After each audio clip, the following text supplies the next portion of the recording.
Okay, before installing our frets, first thing is you want to make sure that your fretboard is exactly as you want it. No imperfections, no blemishes, everything's ready to go, because as soon as you put these frets in, it's going to be a lot harder to do any touch-ups in between the frets. So you might as well just take care of that now. So make sure that the fretboard's ready to go. Your fret wire, make sure that you clean it off, because there's oil on there from manufacturing process, which I already cleaned it. So you can use alcohol, naphtha, acetone, whatever you have laying around to clean those off, get the oil off. Third thing is make sure that you've got the fret slots cleaned out already, and I just use my metal ruler for that. It fits perfectly right in between the fret slots there, and you can just run it through all of them, make sure there's no debris in there. Then I'll go with the air compressor after that and just blow it out. And then the final thing I'll do before I start installing the frets is just knock out this little section right here for the nut. And the easiest way to do that is just by using a sharp chisel, and then just take a hammer, give it a couple whacks, and it'll just break right out of there. Then you can clean up the bottom with the file.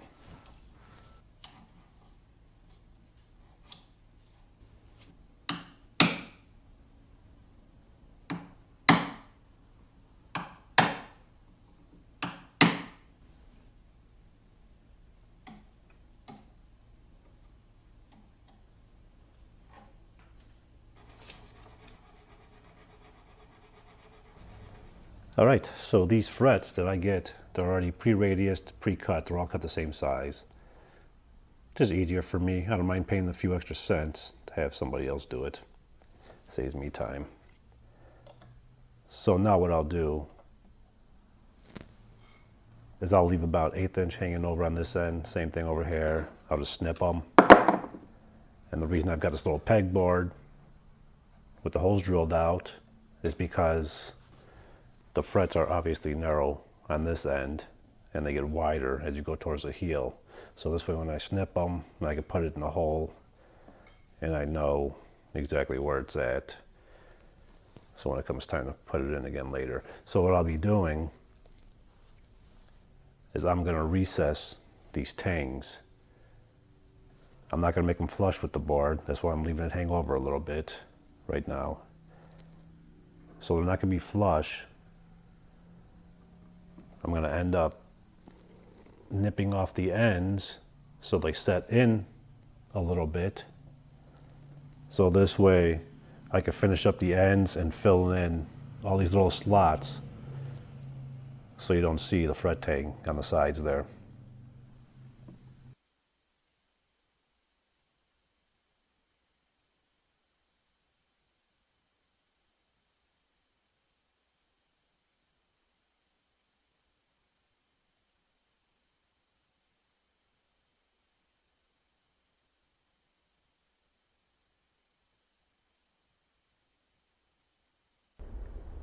Now I've got them all cut down to size, and starting with this first one, what I'll do is you can just make a mark about a 1/16 back from the fretboard. Then I'll just take my snips and I'll cut right there.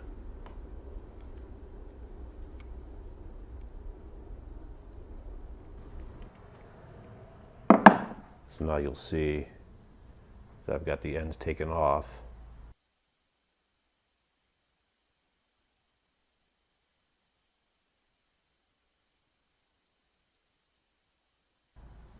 So this way when I set it in the fretboard, I'll give you a side view there. You can see that the tang is going to be sitting just inside there.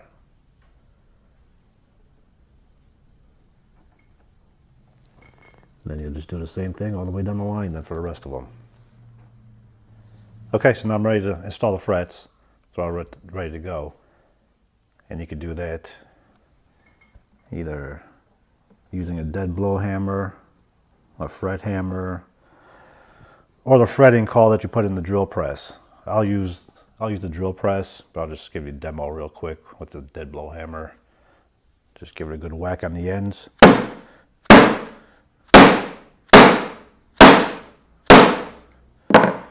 There, and it's seated.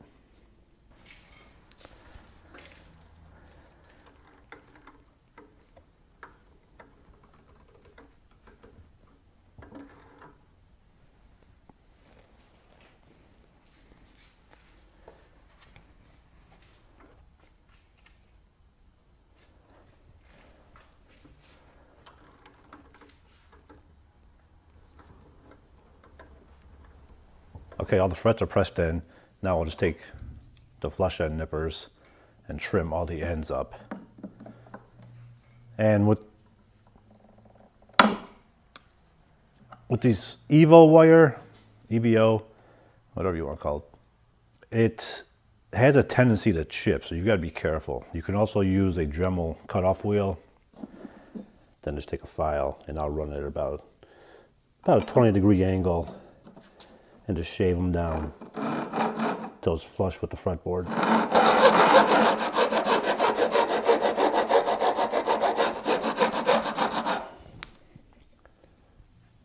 Once you've got the angle file down on the edges there, then just take your fret end file and round over the edges. And just shave them the way you'd like to.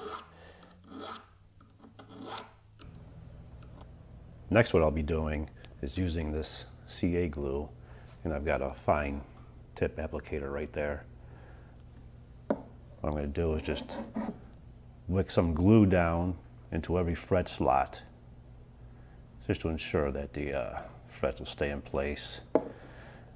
Not that I'm worried about it, but don't want any dead spots or anything like that. Another way to check to make sure that these are seated properly is just grab yourself like a usually something metal works good. Like I'll use my X-Acto knife, or you could use a screwdriver. And I'll give you an example really quick if I could find it.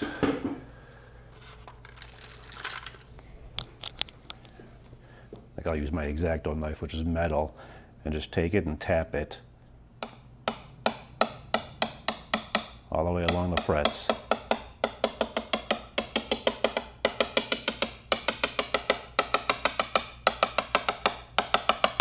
And you want a nice uniform sound like that.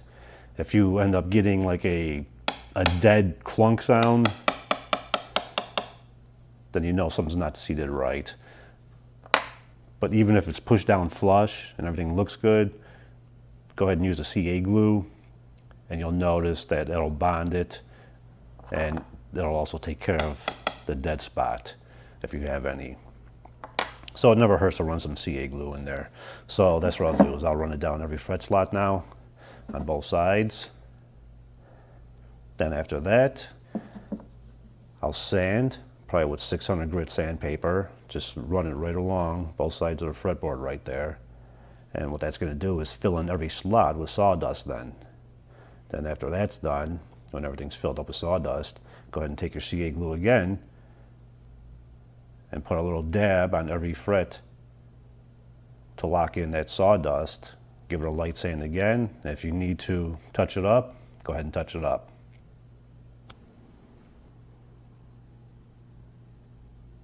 Now this stuff's like water thin, so it'll just seep right through those fret slots and work its way down in there.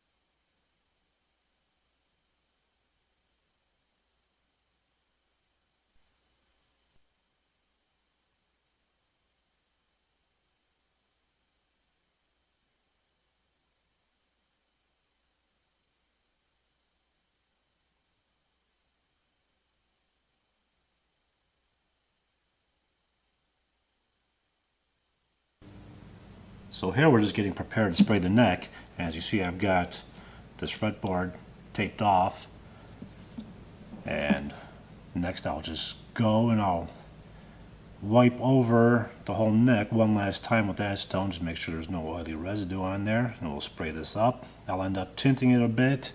I'll probably go with a little bit of honey amber and a little bit of red, just a touch of red, just to kind of get the flow a little bit better with the color of the body.